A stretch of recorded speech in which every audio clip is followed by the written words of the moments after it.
okendaka epa batata ti malédiction mpo ezokota nandimi te bozwa bamalédiction mpo takala yango mpe ekomi nango solde. Mike abani bapétage lelo te, il fait des choses depuis longtemps.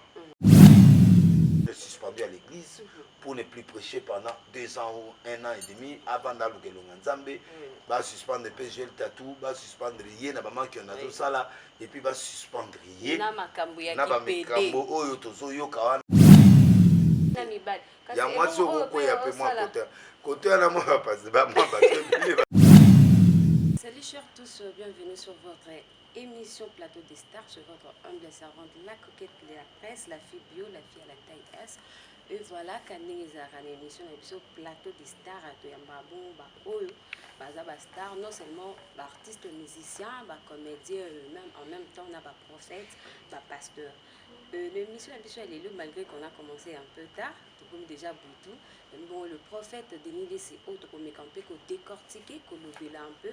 L'église est circulée parce que ma campagne est tombée belé. Et avant de commencer cette émission, je vais dédier cette émission à surtout abonné à un peu 243 TV, abonné à Bissot fan, la coquette de la presse, la fille bio, la fille à la taille S.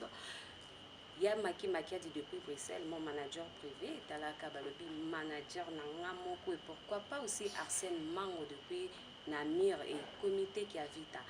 Nakozala vraiment moulaïté Talaraka parce que toujours courir bon à Sima Yangonga. Et là je dis bonsoir à mon invité. Bonsoir. Boni papa. Toujours buna, Angola Nkolo. Namoni za cassé. Non non, naza cassé jamais. Naza bidozer. Allez matin. Bonne santé église. Église ça va, toujours évoluer dans Angola. Nzambe la salle des semaines à part dimanche donc. Toi là il faut on a toujours l'idée là tant avandi. Ça des semaines mais travail dans les banda à partir de dimanche où on est dans un grand travail de choses. OK. Merci beaucoup pasteur prophète Denis Lessi pour me camper que sur là par rapport il y a ma campo zo les canana d'église. Le bino ba pasteur vous a modèle pour la biso, beauté arabiso le bananzambe, beauté arabiso comment marcher, ndenge okotambola na bosembo, ndenge okosambela pour na vie na yo. Mais le to comme on a bino moko ba pasteur, vous a honorer sous maloba na binoté. Marche en tout cas, on dirait ezali sous pas na binoté tozo e baté pourquoi? Parce que step ezo rené mingi na basel ya nzambe. To ebité yo en tant que un homme de Dieu, prophète de la nation, mais quand on peut expliquer biso ezani et le roni ezo simba te na ba pasteur. Bon, ma pasteur dégradation banade ya depuis kala. Depuis une vingtaine d'années. L'église congolaise est côté une apostasie, ça dit faiblesse, abandon de la foi. Batu ba comme un posé en bon. Depuis 30 ans déjà. Parce que surtout Kabila Sali 18 ans. Tout yé na o il y a président Félix. Donc il banda il y a fin à Mobutu. Il y a fin à Kabila père Mobutu. L'église congolaise c'est comme une chute. Parce que l'église est comme plus commerciale, politisée. L'église est comme politisée, l'église est comme plus business. Parce que les anglophones vont travailler, les biso va copier, va passer biso mentalité. Alors, baké nango congolais a supporté à côté business ce qui n'est pas interdit. Mais l'église est arrivée que batu ba comme matérialiste. À mon idée Denis na motuka bayebi ndenge azuelité, bayebi ndenge abundité, bayebi ba sacrifice à salaté. Ou envier maman ou nous comme à délaisser le même jour. J'ai pris 40 ans pour avoir ce que j'ai aujourd'hui. Plus de 40 ans. 47 émissions par semaine. Ou là, à 2 heures du temps pendant 14 ans. Au Tekabilo, on va pour au sala stade, au sala bouillie. Bah voyage car que noter à Batuponza, Mabik Samilim. Si nous méritons aujourd'hui quelques grâces que Dieu nous a fait aujourd'hui, c'est parce qu'on a payé les prix. Donc on a payé prix. Mais les hommes de Dieu actuels, ils ont payé prix. Ils soit vite. Et quand tu veux prendre vite des choses, ou Nzambe, 3 pardon, ou aucun amankena, ou aucun science occulte. Alors, aucun science occulte, bah, aussi comme homosexuel, ou comme la pratique inhabituelle. bakosengo batu bakosengo biloko ebele basacrifice ya bandimi parce que net séance okiti oyo mosusu baconsulta biso kuna il faut kopesaka image église mpo baboma motu ye moko moni biso baarche boye bana tobanda bamort omona osali 20 ans l'église mort mibale non mais moi je suis pas allié dans le sacrifice allié dans chasteté parce que nzambe aza je suis faible mais Dieu existe c'est dans ma faiblesse que Dieu agit mais je ne peux pas dire que nazo sekabaninga non mon problème est que les gens deviennent sérieux qui fassent des sacrifices pour Dieu. Dieu comprendra la grâce. Nenga Jacob. À papa Naïbsi, j'entends la voix de Jacob, mais je vois le cœur d'Ésaü. C'est des doute. Mais le coup la prophétie, j'ai Soubasme Ezali, que le plus grand sera sujeté par le plus petit. Papa Eba y prophétie. Dieu voit prophétie à Pesabiso. Mais Aïb qui faiblesse, c'est ça. Mais 80% Ezali force, 20% faiblesse. Dieu peut fermer les yeux, c'est ça le temps de grâce pour te bénir. Mais le temps de grâce, ça veut dire que tu as la liberté, il y a aussi n'importe quoi. Alors, et l'okoye kobuma biso bien, ça pour les politiciens. Les sommes d'église, les politiciens, va comprendre que bandimi basé belé, il faut pas passer bon ba. Et là ba pasteur peut ba omoko peut ba politicien peut bazali. Hein? Il y a ba pasteur peut ba politicien. Et ça les sous-montés passer à ça la politique ba godembo et bazo ça là. Oh, c'est partagé comment? Non, c'est bon, il n'y a pas de problème. Attendez là en classe à Zana Ngomenga bona ko balanga. Mais les banaka là na commenta ministre pas Kabila. Même à peine pas aux ministres, mais bien sûr, on a aussi un parti politique, on a les partis nous ba kana odefa bato. Donc on a aussi participer ba travailler. Ça pêche à l'aquarium. Non, on a aussi un public bazali na banana bino ba youtubeur. Vraiment. Na zu ba péter bango tout na memi bango do la maman na parti. Biso je péter. Biso je péter mais na koki na politique mais je dois obliger à aider les politiciens. En orientant le prophétisme, en orientant beaucoup de choses. Donc bref, ma pasteur bango moko ba côté na kata piège. Ya ko lula ba extérieur, ba pasteur ba son avion, maman. Dieu ça, il peut te donner un avion. Dieu ça, maman na mona ba million, mais si la bouille. Na sala LC. Na bikisi mona mo ya cancer à mondele au nom de Jésus. Na bikisa paralytique moko boye au nom de Jésus à 80 ans sur 70 ans. Mais mouton a tout combien de dépenses que tu as fait? Il m'a payé l'argent, millions. Mais moi on a bani nanga ko vana na hôtel à 5 étoiles ko lia ba repas. Tant on a tout temps ba repas là. Yo ka tant on a tangi ba repas za ba 400 €, ba 500 €. Bon ça les 6 mois d'hôtel. Même bon on est spécialiste. Donc olata. Donc, ça dit les erreurs que nous on a commis. On ne peut pas accepter que les gens. Sauf que nous avons les ensemble. Nous avons les dépenses. Nous avons la bêtise. Nous avons l'église. Nous avons mon premier partenaire à Arche. Non, on a commis des erreurs dans le ministère. On a commis des erreurs, mais les erreurs là ne sont pas visibles parce qu'il y avait trop de sacrifices. Quand tu fais 80%, le 20% est à Nzambe. On appelle le temps de la grâce. La grâce est trompeuse, la grâce ne veut pas dire libertinage. Maintenant, il y a l'année Satan 2022, l'année satanique où le système prend le contrôle. Dieu me donna la prophétie de dire au monde et de dire aux Congolais que l'année Satan relève. Ba mort, ba accident, ba coup d'état, ba bilo qui pelé. Catastrophe naturelle, impossible. Alors prépare-toi. Si vous allez dans le faux, ils sont dans le vrai. Si vous allez dans le vrai, maintenir, doubler le vrai. A passer le kutabotika to kuchali la nzambe ya solo pour reverser biso dans colo. Parce que bandimi pe ba comment on m'appelle na kata confusion bazo ba susciter. Wapi ba vrai prof. Alors que 2022 déjà na ndebozo le bela. Mais on a zo le ba même pas teki. Avec le temps Dieu peut vous montrer. Les lots vont comprendre que oh ils a faux, oh ils a faux, oh ils a faux. Dieu lui-même va mettre ça en nous. Et ça bisoté il me doit en nous. Moi je peux pas me porter garage dans l'équipe non. Mais dans ça l'effort il y a qu'on se retenir. Tu vois. Quand des bino bozo ya boita la bana basiti les robosa, on peut profiter pour faire libertinage. Maintenant attends. Moukié. Aux en relation, mais relation aux autres, ça tenter parce qu'il n'y a pas le temps. Parce que tu es concentré à quelque chose. Vous comprenez? Donc, vie n'a pas baboya kaka parce que n'a attente. Baboya nga pour n'a attente. Mais c'est comme des mariés. Non, baboya nga mais moi ça moi na est-ce que andimanga parce que a créé un peu ba pétage et belé pour mutu mumba à la 2 heures du temps mumba la ngope équipement c'était banane ce sont des défauts qu'on a eu aussi dans le ministère. Donc donc si on pouvait faire le mal, on allait faire le mal en excès. Mais ce que j'ai dit est que tout change. Il y a surtout c'est stable. En tout cas, excusez-moi pour le terme, comme on a mis ta cala, pasteur, vraiment, c'est pas du tout. Arobana le peu mis sur ma casse, batala kakado, baboki, maté, guatata. Mis sur la gueule, on m'a dit. Mis sur le qui n'a pas batata, ti malédiction, puis au côté. N'andimité, vous avez malédiction pour ta cala, on peut comme une ango soldé. Donc moi je ne vois pas ici qu'à vous avez malédiction ici parce que et ça moi l'ango déjà ça moi l'ango déjà dans l'hôtel na banane. Donc bref, même ce qui fait quand les autorités du pays, l'église va faire il y a toujours des mauvaises choses. Il n'y a aucune église n'est épargnée.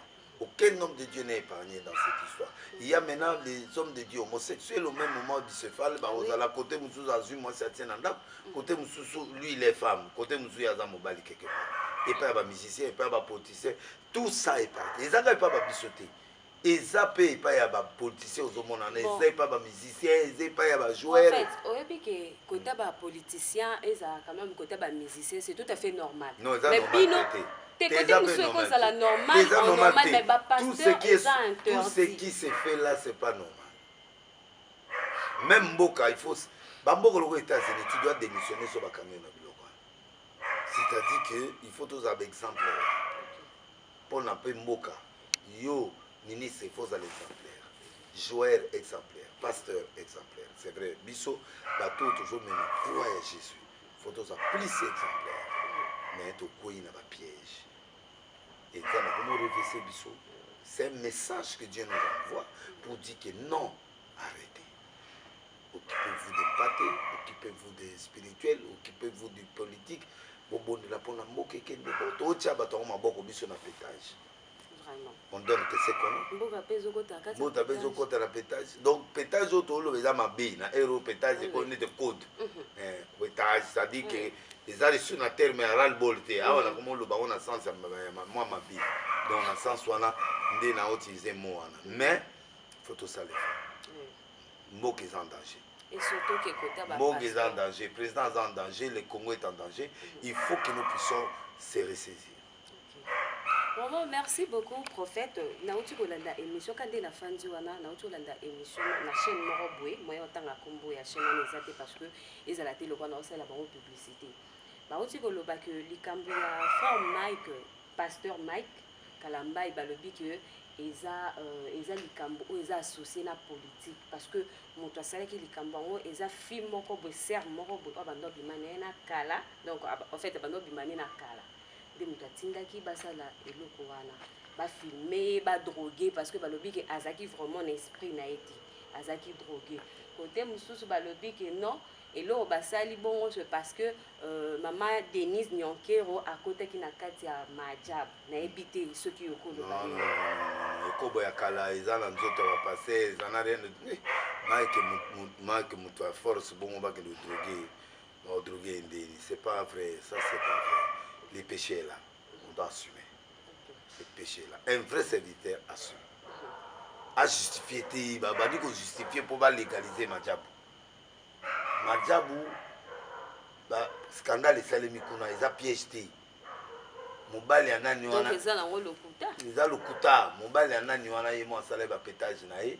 Et puis nani Mike abani ba pétage le loté, il fait des choses depuis longtemps. Donc abanane Nice ba balanité, moi na maman langi ba balanité, akina penel ba kabani. Beaucoup d'histoires. Ça, c'est les stabilités. C'est pas normal. Ce sont des choses qui ne sont plus anormales. Quand la chose se répète, ça devient une obsession, une possession. C'est le diable. Il faut vous rappeler. Tout ce qu'on fait là, c'est la justification pour embellir les choses. Non. Il y a le mal à Madjabou. Les gens doivent changer là-bas. Le recrutement, il faut changer. Il faut la vie de prière entre. c'est un couple soi-disant pastoral. Papa c'est normal, les gens doivent se poser des questions. Il y a des morts à l'intérieur, il y a des choses. Et moi, je suis en train d'enquêter pour qu'est-ce qui ne va pas. Donc, va justifier. Drogue, mon donc, drogue, il était dans un état normal, il allait accoucher dans l'état normal. Pité, nous avons un drogue. Oh, muta drogue kuta osai lote parce que nega ozala wana lali bapongi kala. Oyo bazali se pongi wana ezali après musala nde azu pongi azu fatigue. Après rapport sexuel muta le magati. Mais moi je crois que on n'a pas drogué Mike.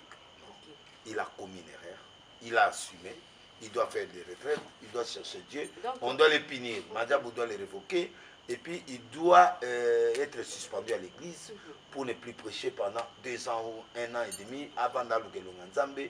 Va suspendre le PGL tatou, va suspendre rien na maman qui en a tout ça là et puis va suspendre rien. Na makambo oyo tozo yo kawana que non ben je suis venu pour toi. La voix à 80% ezali nani ya Joël Français, oui. Mais 20% on peut douter aussi, peut-être basali peu montage ou basali le mais nganazo pesa 20%. Mais il y a toujours possibilité de 20%. Donc, pour tricher la voix, c'est très difficile. Tricher la voix, c'est très difficile. C'est vrai, on triche, mais là, c'est trop exact. Mais nous prenons 20% de réserve pour dire que oui, peut-être ça les qui formule, il n'a aucune formule, on peut et puis c'est pas le seul qui fait ça. Nous moni kuna na ba réseau na bango to moni ba Mike mususu ana pe oyo asali amour na mobali etiki mwasi abala na d'autres ndeko na biso wana pe ezali pe drogue, c'est pas la drogue, ce sont des sciences occultes, ce sont des gens qui sont dans les mains qui on a dans les sciences occultes, ils sont comme ça et souvent ba basi na bango batika bango atira bango parce que tout le monde est même yende ko Francis azana séparation na moi ça que ba la ministre moko ya nani wana donc ils bazar stable na ba mariage parce que ils sont instables. C'est ça le problème. Il faut que le mal soit tiré. Même ba mikonzi mususu ya l'église de réveil mikonzi belé bazana kata se bazana biloko wana ba pe na biloko to komo benga double simo wana baza et belé donc ils traitent des côtés. Basali, tu as bango, tu as des témoignages, tu as des preuves. Donc, on demande seulement que l'église se repentisse. Yo bakangi yote, biso nyoso bakangi biso na nute, to se pardon. To luka repentance. Maman, une erreur peut se faire. Une erreur peut se faire, mais pas la permanence, non. Pour vivre une relation ya mutu. Net nga batu bona mutu na banga na ngate. Donc, la relation na mutu. Mais cela ne veut pas dire que tu es en train de faire des sex tapes, de faire des trucs, des trucs, de faire non. La possession satanique est dans l'église. L'église est infiltrée par des organisations, est infiltrée par les serviteurs du diable. Il faut qu'on démasque ces gens et on doit les condamner tout haut. Alors, Maman Désir n'a pas demandé aux gens de faire les sex tapes, de faire le pité, de faire l'amour. Il n'a pas demandé. Mais là, c'est pas bon d'inviter les gens dans des trucs. Oh, souka souka, maman Rokisoni. Maman, vous évitez, batu nyonso ba ome mabino na kata ba pétage ya bongo parce que vous êtes le candidat de 2023. Donc Félix doit faire la candidature, mais quand on le voit toujours entouré des gens qui ont des mauvais témoignages, les églises où ils fréquentent, balobi na biso biso to abatu ba divertisseurs, mais bango de ba homosexuels. Moi j'avais beaucoup d'éléments. Nana l'élément est belé. Mais toujours le bas, mais tout le bas, église autour le bas, tu vas ébi qui est à bon. Ah, on a le bas, na tchema et na ton. Moi je crois qu'il est temps.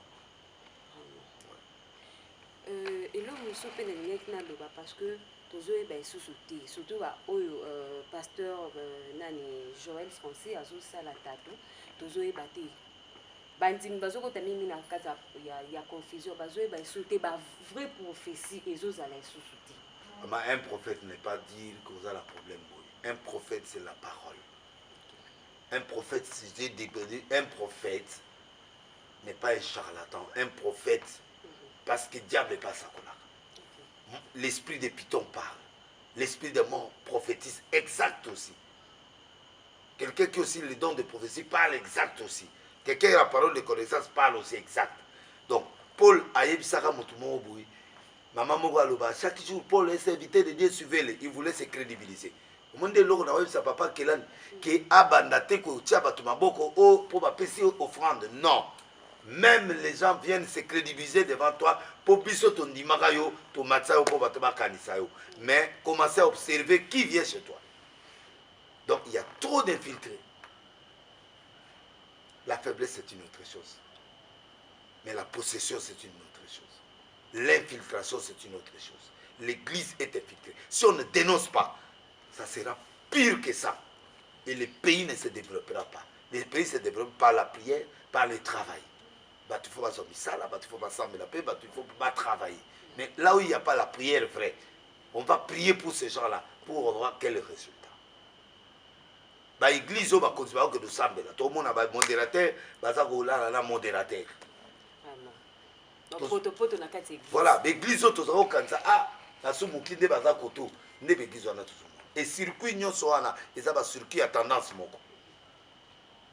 Les gens qui fréquentent la même tendance.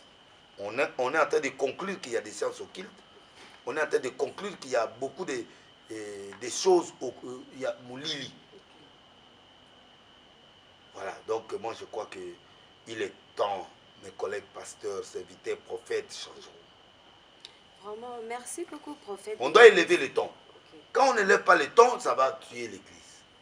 Moi, j'élèverai le ton. Ce n'est pas bon, je suis fort, je suis relation avec ma casse, mais moi, je n'ai pas peur de la mort. Mais ceux qui peuvent faire ça, vraiment, on a été bloqué, puis on a bien, muto salima kiona, o salima kiona, muto azangi o salima kiona. Après, Bablobelio, après Bokyo Pesa Moutana Mbongo, après a changé les c'est ça toujours, bilon na bango, non, ce n'était pas ici, on a zone le zakuna. Ça quise déjà qu'il y a le faux à l'intérieur. Bon, bébé, ça a une réputation, il sont prophète. Ils allaient à bon côté, même à ton époque, on a vu ça, on a eu bon côté. Il y a des gens qui font les manques, maman. Sur 10, dans qui était mon bassal, moi, le romoko. Mais l'église est abîmée. C'est trop fort. Et puis, Bolingika, côté Moussou, côté Karanasima, pourquoi vous voulez seulement ça? Et le qu'on a vendu, les soubines, mon pasteur, vous ôtez à qui passer rapport Nanus et Zamabe. Mais au moins, il y a moi sur le côté, il y a peu moins côté. Côté à la moi, parce que moi, il va se la même à respecter. Et là, on va passer moi à l'obéli sur la France, on a eu compliqué. Mais quand le biloko on est commis compliqué, biloko va passer à monter la pour nous trop. Bonjour Mathias.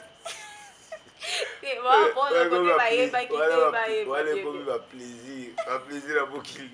En tout cas, même dans ma balle, écoute, c'est comme un débat ma casse.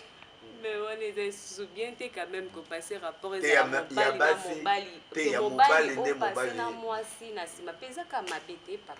Bon, on est à débat. On a débat il faut tout ça débat. En tout cas. L'homme est compliqué. Le plaisir est compliqué. Vraiment.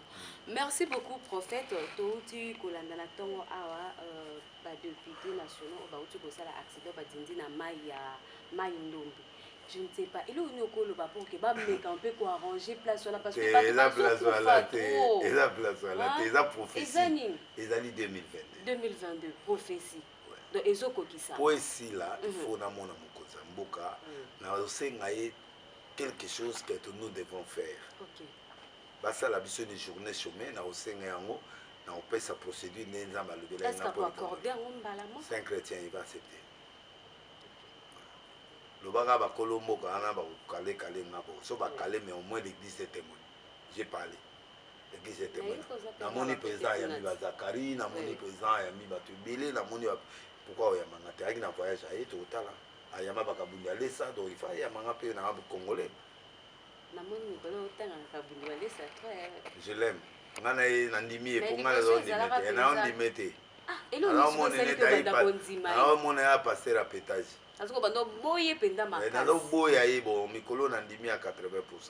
C'est déjà beaucoup. C'est pas ça, ça n'est malin. Non, na moni moi bilembo, na kanse za mondi moi piton, na moni mo quelques bilembo, ça va. Vraiment, à convaincre maintenant. Bon, à 80% déjà beaucoup, grande distinction. Ok. Vraiment, merci beaucoup. Nous sommes arrivés à la fin de cette émission. Parce que quand on y marquait déjà Bandaka. Yes, quoi, côté de la côte, yes, quoi, la liste. Et par côté. Donc, on a commis des plus sur mon troisième. Oui, mais va passer, monsieur Bazane, tu vas passer à Makamboua. Évangéliste Kalala, ou à Paris, ou à l'église Père.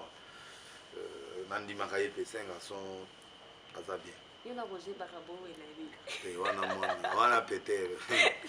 Voilà, vrai péter. Voilà l'évangéliste à cause de la mais azo bungela yo 3 et bateke yo a papa na. Bungela ngata vi na 6 ans et carrière. Moi nana yo vidéo. Ya za Moïse chaque jour. Na beta e biloko ninyo se bima lokuta. Ya solo. Sikoyo mon actualité est à côté. Un scandale pour l'église, oui, mais Jésus était scandale pour l'église. Un scandale pour l'église. Maman, moi, aloba mboso, mboso. Ngabena aloba, baka, baka. Nikolo ekomika baka, baka. Keba na yo, baka. Na obibiso polele keba. Nana va s'attendre à ta 4. Bah youtubeur fait la cima. Donc Keba baka zongelande évangélisation. On a évangéliste mais ma fille de Nigeria on dit maté pour que ça puisse en anglais à l'okuta mais ça va quand même. Zongela évangéliste na c'est vraiment na papa na Sonic a foutu vie à soutenir babiso dans des toko. Mais en tout cas yo pendant de rosa irréparable on dirait têtu. Bon, la évité ça m'a fait pour réparer ce il y a communauté mbala oui bela raté baka kwa mbala bela raté baki baide nani baka et belle lui le bébé oui donc dans ma pamboulé mercredi vendredi 17h on a un programme d'église et puis dimanche à 8h on est en direct. L'OPP vendredi dans l'église, on a fait Simbote directement dans conseil dans le lobby. Que l'église, tout le monde cette année 2022 soit vrai. Tant de bakoy na mayona, so bazai na nzambe. Ta quel fait nous. Yo éviter que courir aussi mayo, éviter que attiter que ça. Préparez-vous.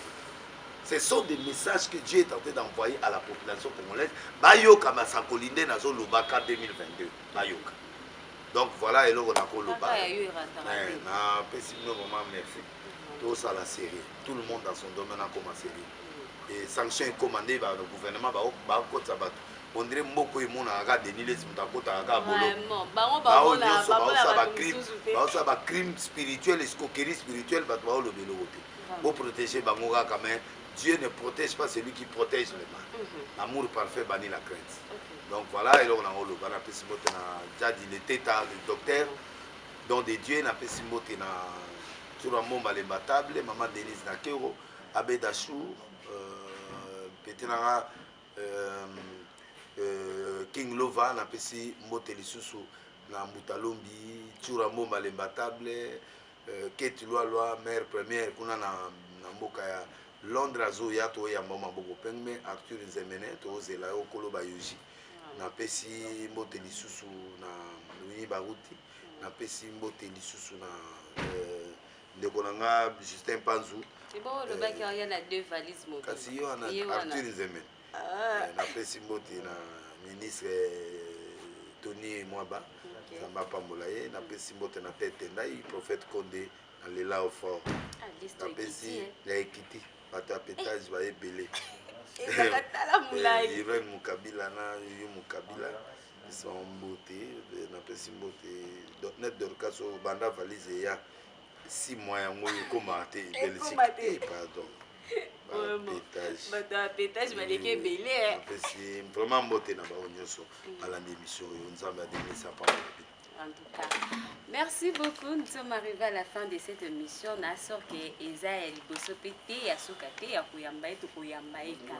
Merci beaucoup d'abonner abonné na biso. Vous s'abonner massivement à la chaîne Abino Tala Kaka. Je dis un grand merci à Valdine Gimbe qui est ma caméra. Et pourquoi pas aussi Arsène Mang, mon ami personnel, comité qui habite depuis Bruxelles. Et pourquoi pas aussi Washington, des grands pays. Tonton moi sur la tellement bien en tout cas botika la branche connectée na émission na bino bokozala jamais dessus na bino tokutana na prochaine